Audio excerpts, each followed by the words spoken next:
Hello everyone, मैं वर्षा आपके अपने यूट्यूब चैनल वर्षा एजुकेशन पॉइंट में एक बार फिर से स्वागत करती हूं। दोस्तों, कैसे हैं आप सब?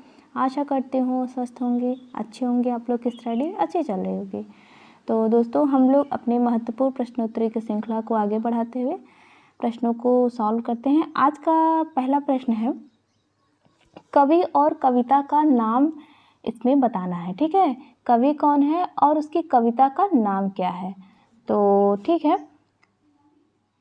पंक्ति दी हुई है दोस्तों कि मृत्यु तुम्हारा गरल दंत कंचुक कल्पांतर अखिल विश्व का विवर वक्र कुंडल दिक मंडल। तो इसमें आपको बताना है कि जो ये पंक्ति है, पंक्ति के लेखक कौन है और यह पंक्ति जो लेखक द्वारा रचित है उस कविता का नाम क्या है।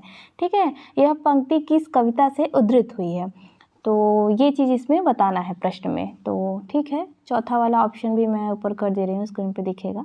पहला ऑप्शन है अज्ञेय हैं और उनकी कविता विवर, और दूसरा ऑप्शन है पंत जी, उनकी कविता परिवर्तन, तीसरा है निराला, उनकी कविता है कल्पांतर, और चौथा ऑप्शन है मुक्तिबोध, इनकी कविता है गरल दंत। ठीक है, और इसका सही आंसर हो जाएगा दोस्तों पंत जी, और ये जो है इनकी ये जो पंक्ति है यह परिवर्तन नामक कविता से उद्धृत है। ठीक है, आप लोग याद रखिएगा। एक तो देखिए, आप लोग को इस क्वेश्चन में ये पता चल गया इस क्वेश्चन का सही आंसर। ठीक है, कि ये जो पंक्ति है किस कविता से ली गई है और इसके रचनाकार कौन है। प्लस आप लोग को देखिए ये भी याद हो गया होगा कि देखिए सबके सामने लिखा है ना कि अज्ञेय जी की कविता विवर है, निराला, कल्पांतर, मुक्तिबोध, गरल दंत। ठीक है, ये भी ट्रिक आप लोग अपने तैयारी में ले आइए। मतलब जो क्वेश्चन है वो तो याद रखना ही है, साथ में जो ऑप्शन है अगर वो नहीं पता है तो, या पता भी है तो वो एक तरीके से रिवाइज हो जाता है। ठीक है, तो ठीक है, अगला प्रश्न हम लोग सॉल्व करते हैं। अगला प्रश्न है कि पंत की ताज कविता। ठीक है, पंत जी की ताज कविता है। अभी इसके पहले कविता कौन सी थी? परिवर्तन। क्लियर, ये देखिए दूसरी कविता है दिखने को मिल रही है। पंत की ताज कविता किस भावधारा का प्रतिनिधित्व करती है? ठीक है, पहला ऑप्शन है छायावादी, दूसरा है प्रगतिवादी, तीसरा है प्रयोगवादी कवि, और चौथा है हालावादी। तो पंत की ताज कविता जो है इसका ऑप्शन सही हो जाएगा प्रगतिवादी भावधारा का प्रतिनिधित्व करती है। ठीक है, इस प्रकार से बी वाला ऑप्शन करेक्ट हो जाएगा। अगला प्रश्न है कि किस समीक्षक ने छायावादी काव्य में भारतीय परंपरा के जीवन तत्वों का समावेश हुआ है? पहला ऑप्शन है परशुराम चतुर्वेदी, दूसरा है हजारी प्रसाद द्विवेदी, तीसरा है दोस्तों रामचंद्र शुक्ल, और चौथा ऑप्शन है नगेंद्र। तो इसका सही आंसर हो जाएगा डॉक्टर नगेंद्र ने कहा है कि छायावादी काव्य में भारतीय परंपरा के जीवंत तत्वों का समावेश हुआ है। क्लियर। अगला प्रश्न है दोस्तों, जितना भी प्रश्न मैं ली हुई हूँ वो सब अलग अलग एग्ज़ाम में हर स्टेट के आए हुए प्रश्न हैं, और जो मोस्टली जिसे मतलब मोस्टली मैं ऐसा ही प्रश्न उठाई हुई हूँ जिससे कि आप लोग को इस प्रश्न के माध्यम से कई चीज़ें जानने को मिले। ठीक है, यही उद्देश्य से ऐसे ऐसे प्रश्न मैं उठा रही हूँ। तो उम्मीद करते हैं, आई होप दोस्तों, कि आप लोग को ये प्रश्न काफ़ी ज़्यादा हेल्पफुल होगा आपकी तैयारी में, और आप लोग ऐसे ही सपोर्ट करते रहिए। और धन्यवाद आप लोग जो लोग भी कमेंट करते हैं, अच्छा लगता है, और लाइक भी करते हैं, तो उसके लिए तहे दिल से धन्यवाद। तो ठीक है, हम लोग अपने प्रश्नों को सॉल्व करते हैं। तो अगला प्रश्न है कि छायावादी काव्य के प्रमुख 4 स्तंभ किन्हें माना जाता है? तो ये सब छोटे छोटे प्रश्न हैं, बट ठीक है। पहला ऑप्शन है, देखिए इसको मैं नहीं पढ़ूंगी क्योंकि हाँ मतलब जो भी हिंदी साहित्य का स्टूडेंट है उसको पता ही होगा, तो ऑप्शन पढ़ के टाइम नहीं वेस्ट करना है। तो इसका सही आंसर हो जाएगा दोस्तों जयशंकर प्रसाद जी, सुमित्रा नंदन पंत जी, सूर्यकांत त्रिपाठी निराला, और महादेवी वर्मा।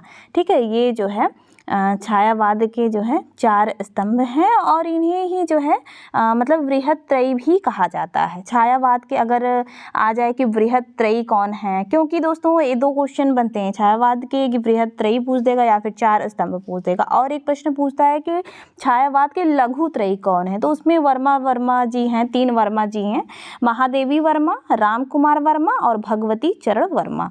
तो वो जो हैं, जो तीनों हैं वो छायावाद के लघु त्रयी हैं। ठीक, और छायावाद के बृहत्त्रयी या 4 स्तंभ पूछे तो आपको ये ऑप्शन बताना है।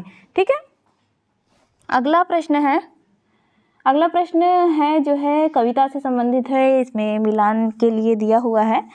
तो आप देखेंगे कि जितना भी मैं प्रश्न सॉल्व कराती हूँ दोस्तों, उसमें एक प्रश्न नहीं रहते, उसमें कई जो है एक प्रश्न के माध्यम से कई जो है हम लोग को अच्छी अच्छी रचनाएं और इम्पोर्टेंट मोस्टली तैयार हो जाती हैं। तो इस प्रकार ये भी प्रश्न आप लोग देख रहे होंगे कि इसमें भी सूची 1 सूची 2 करके सुमेलित करने के लिए दिया हुआ है। एक सूची में दिया हुआ है कविता और दूसरे में रचनाकार को। तो पहला ऑप्शन है कविता, इधर से हम लोग पढ़ते हैं, मिलान करते हैं। जूही की कली, जूही की कली जो है किसका है? जूही की कली जो है सूर्यकांत त्रिपाठी निराला जी का है। ठीक है, और फिर दूसरा है नौका विहार, नौका विहार है सुमित्रानंदन पंत जी का। तीसरा है नदी के दीप, नदी के दीप है दोस्तों किसका? अज्ञे का। ठीक है, और चौथा ऑप्शन है पुष्प की अभिलाषा, मोस्ट इम्पोर्टेंट कविता, ये जो है माखनलाल चतुर्वेदी जी का है। ठीक है, तो ये आप लोग कविताएं एकदम कंठस्थ कर लीजिएगा। जूही की कली निराला जी का, नौका विहार सुमित्रानंदन पंत, नदी के दीप अज्ञे, पुष्प की अभिलाषा माखनलाल चतुर्वेदी जी का है। तो इस प्रकार से ये वाला ऑप्शन जो है करेक्ट हो जाएगा। अगले प्रश्न की तरफ बढ़ते हैं हम लोग। अगला प्रश्न भी मिलान वाला ही है। तो इसमें दिया हुआ है कि प्रकाशन वर्ष के अनुसार निम्नलिखित रचनाओं का सही अनुक्रम क्या है। तो हम लोग जैसे सॉल्व करते हैं सबसे पहला वाला ऑप्शन लेके। ठीक है, तो उस प्रकार से इसमें देखते हैं। तो पहला है कि अनामिका, अनामिका जो है उसका प्रकाशन वर्ष है 1923।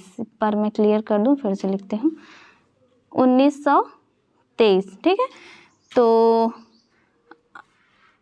और दूसरा है दोस्तों झरना। एक बात मैं ये बता दूं, अनामिका किसकी है? अनामिका रचना है सूर्यकांत त्रिपाठी निराला की। ठीक है, और झरना, झरना का प्रकाशन वर्ष है 1918 ईस्वी और इसके रचनाकार हैं जयशंकर प्रसाद। तीसरा है पल्लव, पल्लव का प्रकाशन वर्ष है 1928। ठीक है, और यह रचना किसकी है? यह है पंत जी की है।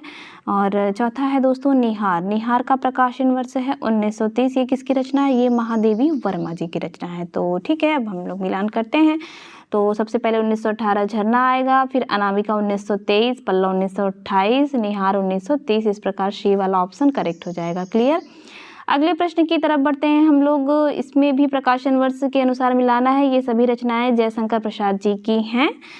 और ठीक है, देखते हैं हम लोग पहले वाले ऑप्शन से ही करेक्ट करते हैं। तो इसमें पहला ऑप्शन में है आंसू रचना, आंसू का है प्रकाशन वर्ष 1925। ठीक है, ये सब जयशंकर प्रसाद जी की है। और लहर, लहर का प्रकाशन वर्ष है दोस्तों 1933 और कामायनी का है 1935। ठीक है, और प्रेम पथिक की है 1914 ईस्वी। ठीक है, तो इस प्रकार से जो है प्रेम पथिक पहले नंबर पे हो जाएगा, फिर उसके बाद आंसू हो जाएगा, फिर लहर, फिर कामायनी। इस प्रकार से सी वाला ऑप्शन करेक्ट हो जाएगा इसका। ठीक है, अगला प्रश्न देखते हैं हम लोग। अगला प्रश्न है कि हिंदी काव्य में जो छायावाद युग है वही हिंदी उपन्यास एवं कहानियों के संदर्भ में डैश डैश युग है। ठीक है, fill in the blanks type के ये प्रश्न है। तो देखते हैं हम लोग इसका सही आंसर क्या है, करेक्ट क्या है प्रश्न कि हिंदी काव्य में जो छायावाद युग है वही हिंदी उपन्यास एवं कहानियों के संदर्भ में युग है। तो पहला ऑप्शन है गांधीवादी युग, दूसरा है भारतेंदु युग, तीसरा ऑप्शन है प्रेमचंद्र युग, चौथा ऑप्शन है जयशंकर प्रसाद। तो इसका सही आंसर हो जाएगा दोस्तों प्रेमचंद्र युग। ठीक है, हिंदी काव्य में जो छायावाद युग है वही हिंदी उपन्यास एवं कहानियों के संदर्भ में प्रेमचंद्र युग है। और छायावाद का समय क्या दोस्तों है? छायावाद युग का समय है 1918 से लेकर 1936 ईस्वी तक। ठीक है, ये आपका जो है छायावाद का समय है। और मुकुटधर पांडे को जो है छायावाद शब्द का प्रथम प्रयोक्ता भी स्वीकार किया जाता है। ठीक है, ये आप लोग याद रखिएगा। और ठीक है, हो गया। और मुझे आप लोग कमेंट बॉक्स में बताइएगा भारतेंदु युग। ठीक है, भारतेंदु युग का समय बताइएगा आप लोग।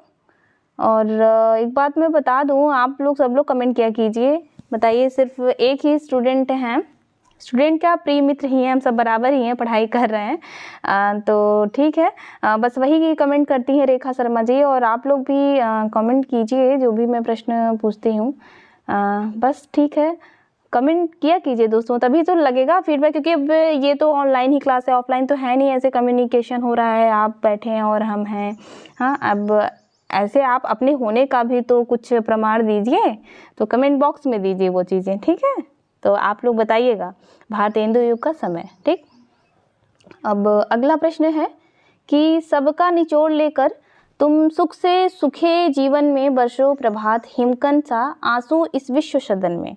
ये दोस्तों पंक्ति है, और देखिए आप लोग देख रहे होंगे कि जितना भी मैं प्रश्न ले रही हूँ उसमें कथन पंक्तियों से ज़्यादा, क्योंकि देखिए रचना सबको पता है, वो हर जगह है और सबको रटा हुआ है, और 10 ही क्वेश्चन आता है गिन के पंक्तियाँ और कथन मिला के, तो इसी में फाइट होता है दोस्तों, ठीक है। रचना सब 4 साल 10 साल से याद करके बैठे हैं और इसी में फाइट है, तो पंक्तियाँ और कथन जहाँ भी मिले जिस भी प्रैक्टिस सेट में, वो आप लोग बिल्कुल अच्छे से याद रखिएगा, ठीक है। तो ये भी पंक्ति बहुत ही इम्पोर्टेंट है, और ये मैं बता दूं, ये मध्य प्रदेश के हर एग्ज़ाम में पूछा हुआ प्रश्न है और नेट के भी, ठीक है। कई बार पूछा गया है ये वाला पंक्ति, तो फिर से पढ़ दे रही हूँ मैं। पंक्ति ऐसे है कि सबका निचोड़ लेकर तुम सुख से सुखे जीवन में बरसो प्रभात हिमकन सा आंसू इस विश्व सदन में। पहला ऑप्शन है महादेवी वर्मा, दूसरा है सूर्यकांत त्रिपाठी निराला, तीसरा ऑप्शन है सुमित्रा नंदन पंत और चौथा है जयशंकर प्रसाद। तो इसके जो हैं प्रयोक्ता जयशंकर प्रसाद, ठीक है, याद रखिएगा आप लोग। और एक आप लोग और बताइए मुझे, पहला क्वेश्चन तो आज का है कि भारतेंदु युग का समय, और दूसरा प्रश्न मैं पंक्ति से दूंगी, आपको इजी है, बता ही लोगे आप लोग, पर ठीक है बताना आप लोग। छोड़ ध्रुवों की मृदु छाया तोड़ प्रकृति से भी माया, तो ये किसकी पंक्ति है? फिर से मैं बोल दे रही हूँ, छोड़ ध्रुवों की मृदु छाया तोड़ प्रकृति से भी माया, ठीक है। ये आप लोग मुझे बताइएगा किसकी पंक्ति है, ओके। अगला प्रश्न है दोस्तों, ये भी कथन से ही मैंने लिया हुआ है, और पंक्ति है कथन है कि निराला जी पर बंग भाषा की काव्य शैली का प्रभाव, ठीक है। क्या है कि निराला जी पर बंग भाषा की काव्य शैली का प्रभाव समास में गुम्फित पदवल्लरी क्रियापद के लोप आदि में स्पष्ट झलकता है। लाक्षणिक वैलक्षण्य लाने की प्रवृत्ति इनमें उतनी नहीं पाई जाती जितनी प्रसाद और पंक्ति में है, ठीक है। भारी भयंकर कथन है, यह कथन किसका है? तो देखते हैं। पहला ऑप्शन है हजारी प्रसाद द्विवेदी, और दूसरा है रामचंद्र शुक्ल, तीसरा ऑप्शन है रामस्वरूप चतुर्वेदी, और चौथा ऑप्शन है डॉक्टर नगेन। तो यह कथन है दोस्तों रामचंद्र शुक्ल जी का, ठीक है। हाँ, और इन्होंने जो है निराला जी पर बंग भाषा की काव्य शैली का प्रभाव समाज में गुम्फित पदवल्लरी क्रियापद के लोप आदि में स्पष्ट झलकता है। लाक्षणिक वैलक्षण्य लाने की प्रवृत्ति इनमें उतनी नहीं पाई जाती जितनी प्रसाद और पंत में है। कथन रामचंद्र शुक्ल जी का है, ठीक है। बहुत ही इम्पोर्टेंट कथन है। और अगला प्रश्न है दोस्तों कि आचार्य रामचंद्र शुक्ल जी ने प्रिय प्रवास, ठीक है, प्रिय प्रवास जो कि अध्यय सिंह उपाध्याय हरिऔध जी का है, प्रिय प्रवास की निम्नलिखित में से किस विशेषता का उल्लेख इन्होंने नहीं किया है?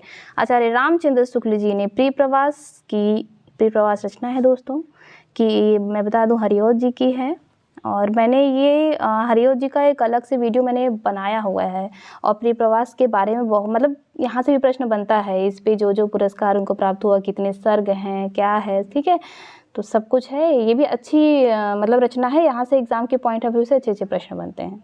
अब यही देख लीजिए आप लोग, रामचंद्र शुक्ल जी ने प्रिय प्रवास के निम्नलिखित में से किस विशेषता का उल्लेख नहीं किया है? तो पहला ऑप्शन है, देखते हैं हम लोग, अधिकतर पदों में बड़े ढंग से हिंदी अपनी चाल पर चलती दिखाई पड़ती है, ठीक है। अधिकतर पदों में मतलब किसमें? प्रिय प्रवास में। अधिकतर पदों में बड़े ढंग से हिंदी अपनी चाल पर चलती दिखाई पड़ती है। दूसरा ऑप्शन है इसकी कथा वस्तु एक अच्छे प्रबंध के लिए पर्याप्त है। और तीसरा ऑप्शन है यह काव्य अधिकतर भाव व्यंजनात्मक और वर्णात्मक है। और चौथा ऑप्शन है दोस्तों कि हिंदी को हैं था, किया, दिया ऐसी दो एक क्रियाओं के भीतर ही सिमट कर रह जाना पड़ा है। तो चौथा ऑप्शन ये है। और ठीक है, तो हम लोग देखते हैं इसमें से कौन सा ऑप्शन सही हो जाएगा। तो दोस्तों देखिए, आप लोग देख रहे होंगे जैसे कोई चीज़ पर्याप्त हो जाए, केवल हो जाए, तो वो हमेशा निगेटिव ही रहती है, ठीक है। तो इस प्रकार से जो है बी वाला ऑप्शन करेक्ट हो जाएगा। बाकी सारी विशेषताएं हैं। और ठीक है, अयोध्या सिंह उपाध्याय हरिऔध जी की बहुत सारी रचनाएं मैं एक बार फिर से आप लोग के लिए रिवाइज कर दे रही हूँ, जैसे कि प्रेम प्रपंच है, रसिक रहस्य है, चोखे चौपदे और चुभते चौपदे, ये सब जो है इनकी रचना है। परिप्रवास का प्रकाशन वर्ष में मैं बता दूं 1914 ईस्वी है। ठीक है दोस्तों, तो अगला प्रश्न है कि कलाधर उपनाम से रचना करने वाले का नाम बताइए। तो पहला ऑप्शन है सुमित्रानंदन पंत, दूसरा है सूर्यकांत त्रिपाठी निराला, और तीसरा ऑप्शन है महादेवी वर्मा, और दोस्तों चौथा ऑप्शन है जयशंकर प्रसाद। तो ठीक है, ये भी बहुत ही अच्छा प्रश्न है। तो देखते हैं हम लोग इसका आंसर क्या होगा। इसका ऑप्शन सही हो जाएगा दोस्तों, जयशंकर प्रसाद। ठीक है, तो और इनका जो बाल्य नाम भी आप लोग याद रखिएगा, झारखंडी। ठीक है, झारखंडी। ठीक है, इनका बाल्य नाम झारखंडी और कलाधर उपनाम से रचना करने वाले भी हैं, ये आप लोग दोनों याद रखिएगा। तो ठीक है, और अगला प्रश्न है कि स्नेह निर्जर बह गया है, रेत ज्यों तन रह गया है, उपयुक्त गीत किस कवि का है। पहला ऑप्शन है जयशंकर प्रसाद, दूसरा है सूर्यकांत त्रिपाठी निराला जी, तीसरा ऑप्शन है नरेंद्र शर्मा, चौथा ऑप्शन है दोस्तों राम कुमार वर्मा। तो इसका सही आंसर हो जाएगा सूर्यकांत त्रिपाठी निराला जी का। ठीक है, अगला प्रश्न है, हाँ एक मिनट, इसमें जो है प्रश्न यह कह रहा है कि निम्नलिखित में से एक कथन गलत है। ठीक है, देखते हैं हम लोग। पहला ऑप्शन क्या है कि कामायनी जयशंकर प्रसाद जी द्वारा लिखा गया महाकाव्य है, बिल्कुल करेक्ट है। और दूसरा है आंसू जयशंकर प्रसाद जी द्वारा रचित खंड काव्य है, ये भी सही है। देखिए खंड काव्य है आंसू। ठीक है, और दूसरा है काव्य कला तथा अन्य निबंध, ये प्रसाद द्वारा रचित निबंध संग्रह है, बिल्कुल करेक्ट है। चौथा ऑप्शन है दोस्तों इरावती, इरावती प्रसाद द्वारा लिखी गई कहानी है। तो ठीक है, ये कहानी नहीं है तो इरावती जयशंकर प्रसाद जी की, बल्कि अपूर्ण उपन्यास है। ठीक है, ये जो है जयशंकर प्रसाद जी द्वारा लिखा गया अपूर्ण उपन्यास है, याद रखिएगा। तो इस प्रकार से ये वाला ऑप्शन करेक्ट हो जाएगा, मतलब इस प्रश्न के माध्यम से ये गलत है। ठीक, और अगला प्रश्न है दोस्तों, और आज का आखिरी प्रश्न है कि छायावाद की निम्नलिखित विशेषताएं हो सकती हैं। पहला ऑप्शन है विशेषण विपर्यय, दूसरा है स्वच्छंद भावावेश, तीसरा है मूर्ति विधान, और चौथा ऑप्शन है इतिवृत्तात्मकता। तो इसमें दिया हुआ है कि छायावाद की निम्नलिखित विशेषताएं हो सकती हैं। थोड़ा सा दिमाग लगाएंगे तो बड़ा इजी प्रश्न है दोस्तों। इतिवृत्तात्मकता किसकी विशेषता है? मुख्यतः द्विवेदी युग की। ठीक है, तो इस प्रकार से ये तो है ही नहीं। तो अब देख लेना है कि चौथा है, चौथा किस में है? तो चौथा देखिए अब सी में है, बी में है, डी में है, तो ये है ही नहीं। तो सीधे सीधे पहला वाला ऑप्शन सही हो जाएगा। इसका मतलब छायावाद की विशेषता विशेषण विपर्यय, स्वच्छंद भावावेश, मूर्ति विधान। ठीक है, तो इस प्रकार से ये वाला ऑप्शन सही हो जाएगा, और चौथा वाला ऑप्शन गलत है, इतिवृत्तात्मकता नहीं है, जबकि इतिवृत्तात्मकता द्विवेदी युग की प्रमुख विशेषता है। ठीक है दोस्तों, आज की क्लास में यही समाप्त करती हूँ। और क्लासेस कैसे लगी दोस्तों आप लोग कमेंट बॉक्स में ज़रूर बताइएगा दोस्तों, लाइक ज़रूर कर दीजिएगा। तब तक के लिए धन्यवाद।